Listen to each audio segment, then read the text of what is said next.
I hope you're still enjoying our story of James and the Giant Peach. So, when we left James yesterday, he'd just been given a bag of mysterious green magic things by the old man. So, let's find out what happens next. Chapter 5. The next moment, James was running back towards the house as fast as he could go. He would do it all in the kitchen, he told himself, if only he could get there without Aunt Sponge and Aunt Spiker seeing him. He was terribly excited. He flew through the long grass and the stinging nettles, not caring whether he got stung or not, on his bare knees. And in the distance he could see Aunt Sponge and Aunt Spiker sitting in their chairs with their backs towards him. He swerved away from them so as to go around the other side of the house. But then, suddenly, just as he was passing underneath the old peach tree that stood in the middle of the garden, his foot slipped and he fell flat on his face in the grass.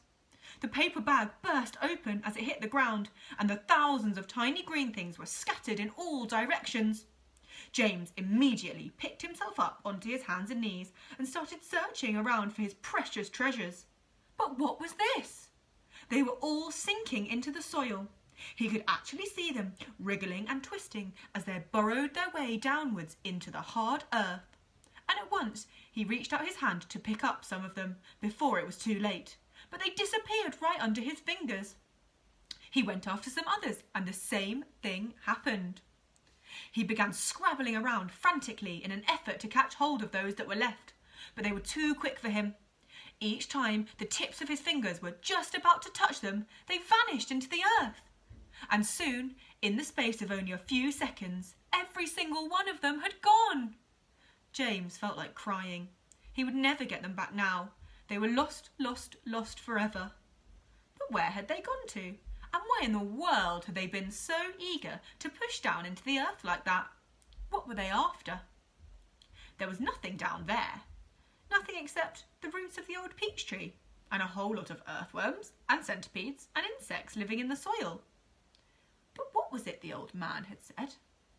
Whoever they meet first, be it bug, insect, animal or tree, that will be the one who gets the full power of their magic. Good heavens, thought James. What is going to happen in that case if they do meet an earthworm or a centipede or a spider? What if they do go into the roots of the old peach tree? Get up, you lazy beast! A voice was suddenly shouting in James's ear. James glanced up and saw Aunt Spiker standing over him, grim and tall and bony, glaring at him through her steel-rimmed spectacles. Get back over there immediately and finish chopping up those logs, she ordered.